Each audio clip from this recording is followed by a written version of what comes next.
I found it. The perfect drugstore makeup routine for sensitive, oily skin. I have many things that I want from my makeup routine. I want it to look natural. I want it to look pretty. I want it to enhance what I have, and I want it not to irritate and or break out my sensitive, oily skin. If you are brand new here, hi, my name's Courtney, and normally I talk all things wavy curly hair.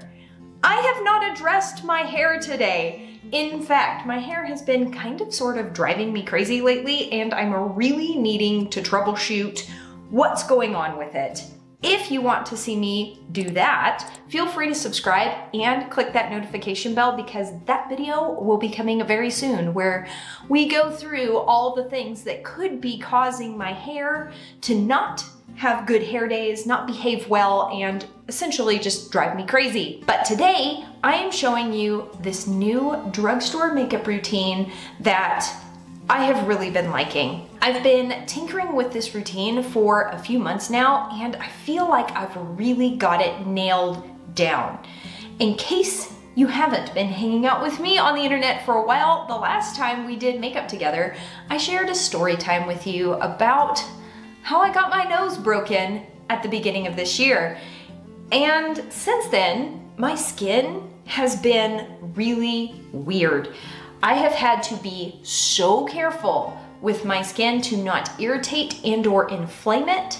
Also, I used to use an all raw organic kind of makeup routine, and to be honest, it was great and I really enjoyed it. The products were awesome, but lately the budget has been feeling kind of tight, and to be able to save money on my makeup while also achieving a good result is optimal. So without further ado, let me show you exactly what I've been doing makeup wise that I have been absolutely loving for my super sensitive, acne prone, oily skin.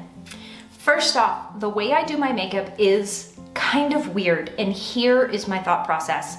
I really would like for my makeup to last super well, but every single makeup primer I have ever tried has irritated and broken out my skin. Doesn't matter if it's the most high-end expensive makeup primer of all time or if it's super affordable.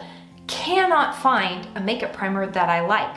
Also, I'm 34 years old. I don't look like I'm 18 anymore. I have fine lines and wrinkles and texture in my skin, as I have spent the majority of my teens and 20s out in the sun. Yes, I always wore sunscreen, but it did not matter. I deal with a lot of sun damage and just fine lines and wrinkles. So I'm very careful about the products that I put on my face that are liquid based. The least amount of liquid I can put on my skin, the less chance my skin is going to absorb it and interact with it. Powders don't tend to soak into the skin the same way that a liquid would. That being said, I'm also 34 and I have 2 children and a lot of dark circles. I struggle with the dark circles.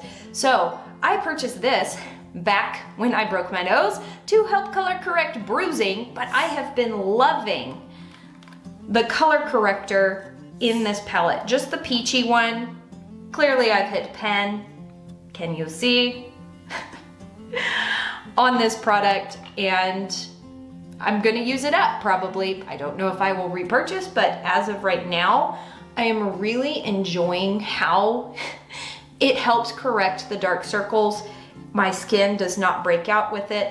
Yes, I have used concealers around my eyes wherein I will get lots of breakouts where I put it. This one has not done that to me. It doesn't make my skin congested or irritated, that's what I need. Then I'm gonna be going in with my crusty dusty concealer. This is the e.l.f.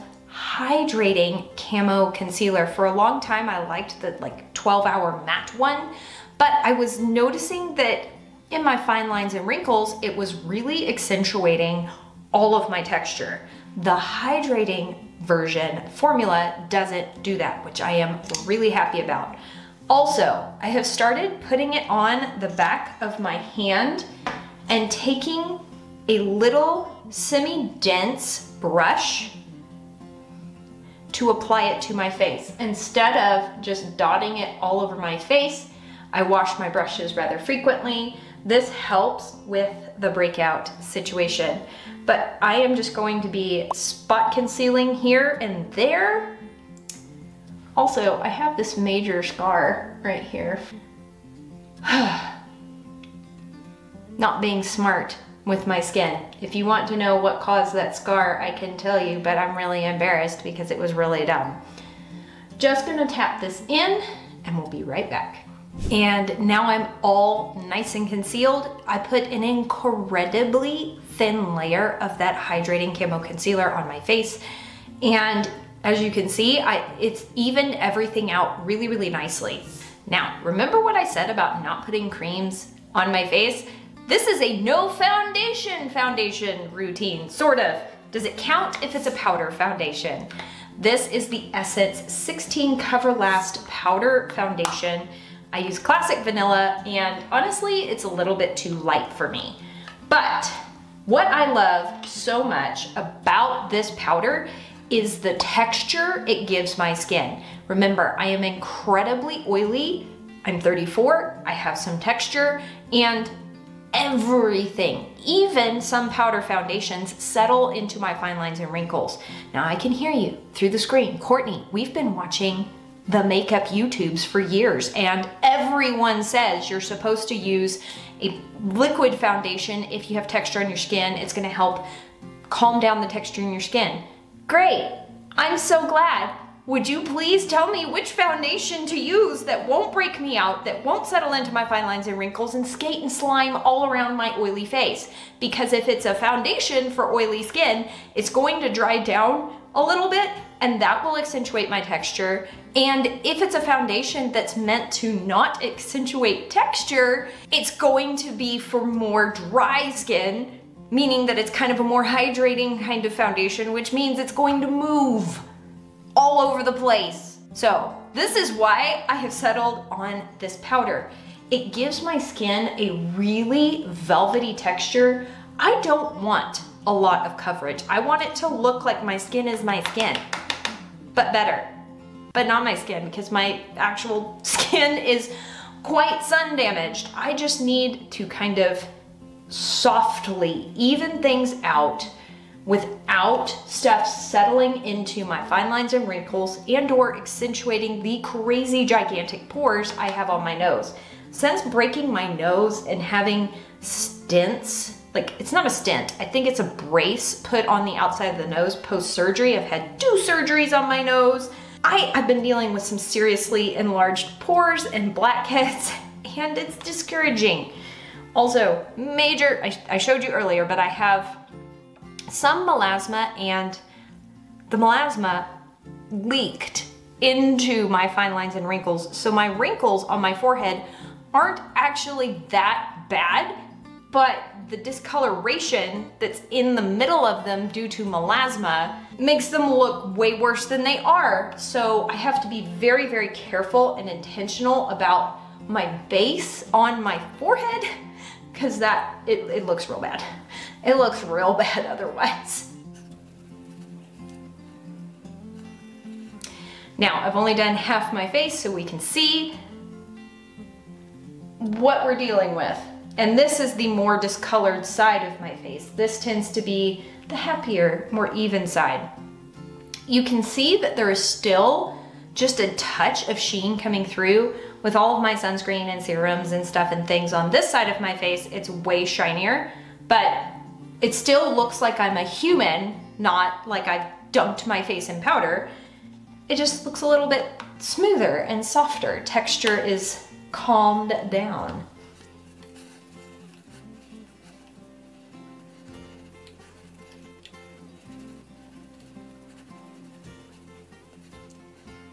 Also, the benefit of this video is that I'm not a makeup artist. I'm just a normal human mom who wants to look better in real life. I'm not a makeup artist. I don't know what I'm doing. I've just watched YouTube videos and enjoy playing around with makeup, and this has been what I've been doing lately that's been working for me. Another Essence product. This is the Sun Club Matte Bronzing Powder. It's the deeper skin version. Sorry, I was blinding you. It's not that deep. This bronzer feels very, very light to me and slightly orangey. I've tried other bronzers that I enjoy more. What I love about this one is how buildable it is and how smooth it makes my skin look, because this is going to be going up on my 5 head, not my forehead, my 5 head. I've got a very large forehead that I would like to kind of bronze and make less, like, let's just make it slightly less huge. Could I get bangs? Yes, I could, and that would also help shorten my forehead, but then there would be hair on my face all day, and I can't stand having hair touch my face. So there's that. And as you can see, I'm being rather sloppy with this. It's just kind of going everywhere, very softly, very circularly. I do focus it right there. Not really in the hollows of my cheeks, but not on top of my cheekbone. It's going right below that, but not in a very precise way. Also, every time I have tried to bronze underneath, like people are like, just contour it under your chin. It looks like I have brown stuff underneath my chin all day, and that's not cute. I don't like that. So you know what? I don't listen to the makeup people. I don't put bronzer down there. I just bronze this area. For blush, I've been using the ColourPop Pressed Powder Blush in Good Energy. I don't love the name. I'm not feeling the name, but I do really like the color. It's a very cool toned light pink, and this is going to go right on the cheekbone. Now, let me get up real close and personal so that you can see exactly what the texture of my skin is at the moment.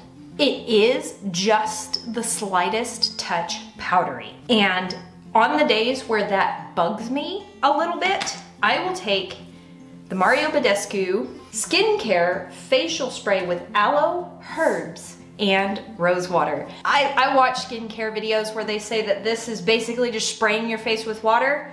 They could be right. It's probably not doing anything beneficial for my skin, but what it does do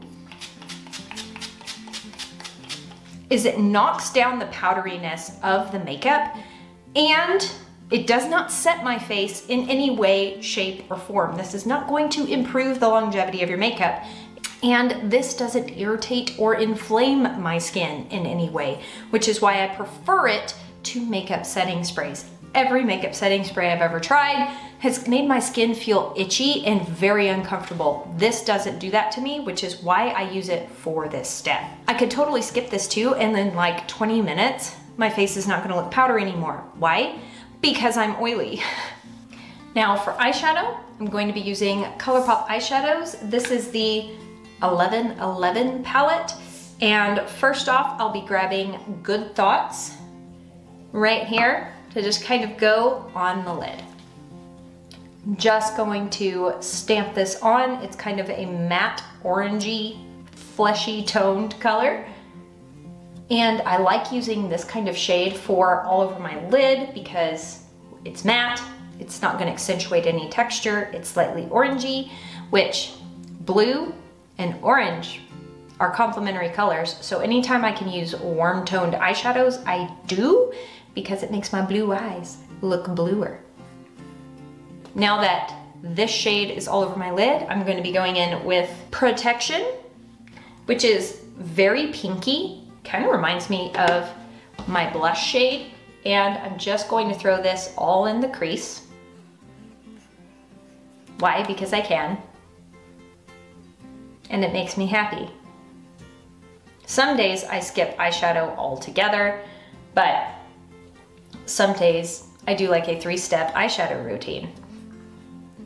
Then I'm going to take Right Path, which is the dark red tone brown, and just pat it right on the outer corner of my eye. I'm not really going to be moving this around a lot.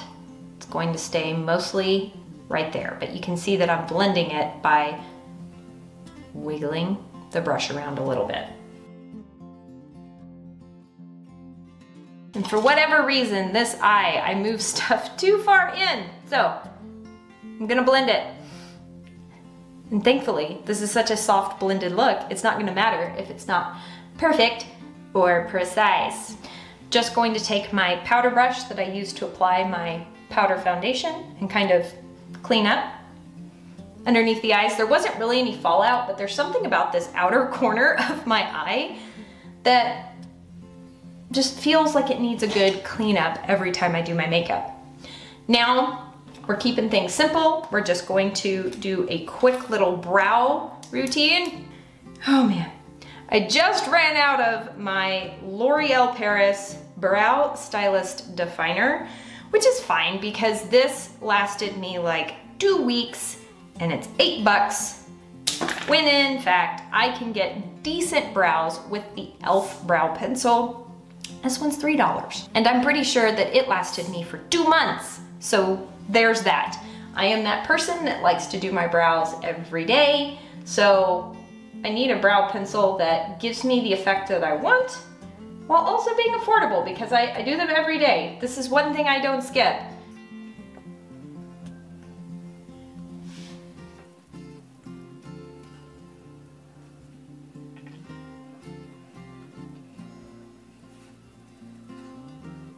Lately, I've just been skipping brow gel. I haven't felt the deep need and desire for brow gel as of lately. So super quick brows. I've been doing them a lot softer than filling them in super heavy.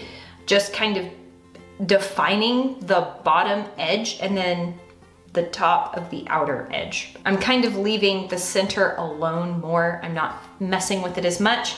And this product is still the same as last time. In fact, I'm kind of in the mood to play around with mascaras and see if I can find something I like better than this. But for now, I've been using the Maybelline Sky High Lash Sensational in Brown as my mascara.